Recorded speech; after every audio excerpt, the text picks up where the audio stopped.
নমস্কাৰ নিউজৰ বাতৰিলৈ স্বাগতম জনাই ষ্টুডিঅ'ৰ মজিয়াত মই ইকবাল দাস। চাহক আজিৰ সংবাদ। যোৰহাট নিমাতীঘাটৰ ফ্ৰেক হোৱা ব্ৰহ্মপুত্ৰ নদীৰ পানী নকমা পৰ্যন্ত বন্ধ থাকিব। নদী কাষৰীয়া বহু অঞ্চল তথা পাৰঘাটসমূহ হৈ পৰিছে জলমগ্ন। নিউজৰ এক বিশেষ প্ৰতিবেদন। যোৰহাট নিমাতীঘাটৰ ফেৰী সেৱা ব্ৰহ্মপুত্ৰ নদীৰ পানী নকমা পৰ্যন্ত বন্ধ থাকিব। নদী কাষৰীয়া বহু অঞ্চল তথা পাৰঘাটসমূহ হৈ পৰিছে জলমগ্ন। উল্লেখযোগ্য যে সমগ্ৰ ৰাজ্যজুৰি হোৱা নেৰানেপেৰা বৰষুণৰ ফলত ব্ৰহ্মপুত্ৰ নদীৰ জলপৃষ্ঠ যথেষ্ট পৰিমাণে বৃদ্ধি ঘটিছে। এই জলপৃষ্ঠৰ বৃদ্ধিৰ ফলস্বৰূপে মাজুলী আৰু যোৰহাটৰ মাজত যোগাযোগৰ একমাত্ৰ জাহাজ আৰু ফেৰী সেৱা অনিৰ্দিষ্ট কাললৈ বন্ধ কৰিছে জিলা প্ৰশাসনে।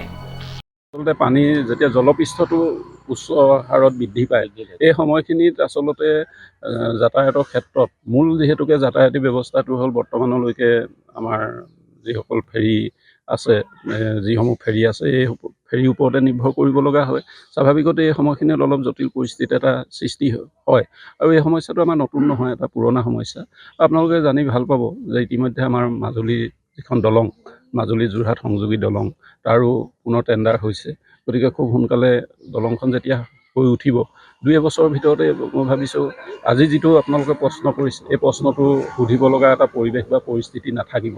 গতিকে আমি আশাবাদী, মাননীয় মুখ্যমন্ত্ৰী ডাঙৰীয়াই এই ক্ষেত্ৰত এটা বৃহৎ ষ্টেপ লৈছে। তেখেতৰ যিটো ষ্টেপ বা যি ধৰণে তেখেতে ব্যৱস্থা গ্ৰহণ কৰিছে, তাৰ আধাৰতে তাৎক্ষণিকভাৱে মাজুলী যোৰহাট সংযোগী দলঙৰ কাম আৰম্ভ হ'বলৈ গৈ আছে, যি উন্নয়ন যিটো নিৰ্মাণ কাৰ্য স্থবিৰ হৈ পৰিছিলে। গতিকে আমি আশাবাদী খুব সোনকালে দলংখন নিৰ্মাণ হোৱাৰ লগে লগে এই যিবিলাক প্ৰশ্ন বিভিন্ন সময়ত অৱতাৰণা হৈ থাকে ৰাইজৰ মাজত বা আমাৰ মাজতো, এইখিনি খুব সোনকালে অৱসান ঘটিব। মাজুলী আৰু যোৰহাটৰ যাতায়াত সম্পূৰ্ণভাৱে বন্ধ হৈ পৰাৰ ফলত বহু সাধাৰণ ৰাইজ সমস্যাৰ সন্মুখীন হৈছে।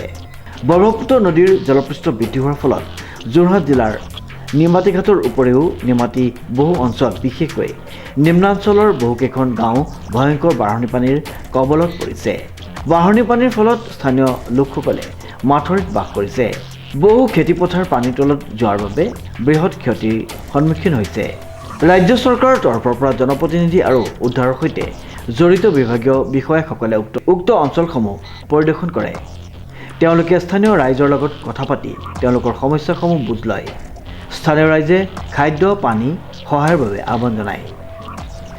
চেনেলৰ যোগেদি মাজুলীলৈ যিখন যাত্ৰী আহিছে, আমি তেওঁক ক্ষমা বিচাৰিছোঁ। আমি ইচ্ছাকৃতভাৱে ঘাট বন্ধ কৰা নাই। প্ৰথম কথা হ'ল প্ৰকৃতিৰ দেখিছে আপুনি ব্ৰহ্মপুত্ৰ কি তাণ্ডৱ নৃত্য আহিছে, ডাঙৰ ডাঙৰ কাঠ ফেদা ফুট বহুত কাৰেণ্টৰ কাৰণে জাহাজবিলাক বন্ধ কৰা হৈছে। কাৰণ আমাৰ যিখন যি জাহাজ বা ছিংগাপুৰ চলে, যদি ফেনত এডাল কাঠ পৰি যায় তেতিয়া নাওখন বিকলি যাব, বিকলি হৈ জাতিখন টনা অহা যোৱা হ'ব। সেয়েহে জিলা প্ৰশাসনে প্ৰকৃতিৰ ওপৰত চাই জাহাজবিলাক বন্ধ কৰিছে। আজি নিমাতী বন্ধ আছে, এই পানীটো ইয়াত পানী বেছি হৈছে। কাইলৈ পানীটো গৈ গুৱাহাটী পাবগৈ, গুৱাহাটী থেকে যাত্ৰীবাহী ফেৰী চব বন্ধ হ'ব। ক'ব নোৱাৰোঁ ঈশ্বৰে যি সহায় কৰে, আমি ৰেডি আছোঁ, যদি পানী কৰে যাত্ৰীসকলক পাৰাবাৰ কৰিম। জনপ্ৰতিনিধিসকলে সংবাদ মাধ্যমৰ আগত জানিবলৈ দিয়ে যে ৰাজ্য চৰকাৰে সংকট পৰিস্থিতিত ৰাইজৰ কাষত থকাৰ প্ৰতিশ্ৰুতি আগবঢ়াইছে। তৎকালীন সাহায্য আৰু উদ্ধাৰৰ বাবে প্ৰয়োজনীয় পদক্ষেপ গ্ৰহণ কৰা হৈছে বুলিও জানিবলৈ দিয়ে। এই অঞ্চলটো পুৰণা যোৰহাট বিধানসভা সমষ্টি আৰু নতুনকৈ টিয়ক বিধানসভা সমষ্টিত অন্তৰ্ভুক্ত হৈছে। আৰু এই যিটো পানী, এই পানীটো বছৰৰ প্ৰথমটো বানপানী। ইয়াতে আমি ৰাতিপুৱা বেলাতে খবৰ পাইছোঁ যে ইয়াত আজি খুব ৰাতিপুৱাৰ পৰা খুব হঠাতে পানীটো বাঢ়িছে আৰু ৰাইজৰ কিছু লোকৰ ঘৰ পানীত বুৰ গৈছে, কাৰোবাৰ চোতাল বুৰ গৈছে, কাৰোবাৰ ঘৰ বুৰ গৈছে। আমি পৰিদৰ্শন কৰিছোঁ যাতে ৰাইজ পানীটো আৰু যদি বাঢ়ি যায় তেতিয়াহ'লে আমি কি ধৰণৰ ব্যৱস্থা ল'ব লাগিব, এই কথা বতৰাবিলাক জড়িত হৈ আছে।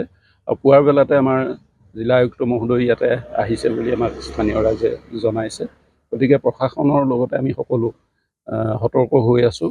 নিমাতী অঞ্চলটো এটা স্পৰ্শকাতৰ অঞ্চল, আপোনালোক সকলোৱে জানে। বানপানী অহাৰ লগে লগে এই অঞ্চলটোক লৈ সকলো চিন্তিত হৈ পৰে। আৰু ইয়াত কি ধৰণৰ প্ৰতিৰোধ ব্যৱস্থা গ্ৰহণ কৰিব লাগে, সেই ব্যৱস্থাৰ বাবে আমাৰ চৰকাৰৰ ফালৰ পৰাই হওক বা জিলা প্ৰশাসনৰ ফালৰ পৰাই হওক বিগত সময়বিলাকত ব্যৱস্থা গ্ৰহণ কৰি আহিছে। আৰু এইবাৰো যিহেতুকে বছৰৰ প্ৰথমটো বান আৰম্ভ হৈছে, সন্মুখত গোটেই বাৰিষাটোৱে আছে, গতিকে অহা সময়বিলাকতো যাতে ৰাইজ অধিক প্ৰত্যাহ্বানৰ সন্মুখীন নহয়, তাৰ বাবে যাৱতীয় যিখিনি ব্যৱস্থা ল'ব লগা আছে সেই ব্যৱস্থাখিনি ইতিমধ্যে লোৱা হৈছে। আৰু মাননীয় মুখ্যমন্ত্ৰী ডাঙৰীয়াও এই ক্ষেত্ৰত আমাৰ জিলা প্ৰশাসনৰ লগতে অন্যান্য যিসকল সংশ্লিষ্ট কৰ্তৃপক্ষ আছে সকলোকে নিৰ্দেশ দিছে যাতে ৰাইজে বানপানীটোত যাতে বিশেষ দুৰ্ভোগ ভুগিব লগা এটা পৰিৱেশ বা পৰিস্থিতিৰ সৃষ্টি নহয়। আৰু আমিও সেইকাৰণে সতৰ্ক হৈ আছোঁ, যথাসময়ত আমি উপস্থিত হৈছোঁ। অনাগত 2-3 দিন পানী নুশুকোৱালৈকে আমি এই অঞ্চলসমূহ পৰিদৰ্শন কৰি থাকিম, ৰাইজৰ অভাৱ অভিযোগ আমি বুজ লৈ থাকিম, যাতে ৰাইজে বিশেষ অসুবিধাৰ সন্মুখীন নহয়। ডিজিপ বৰাৰ ৰিপৰ্ট, নিউজ নাও।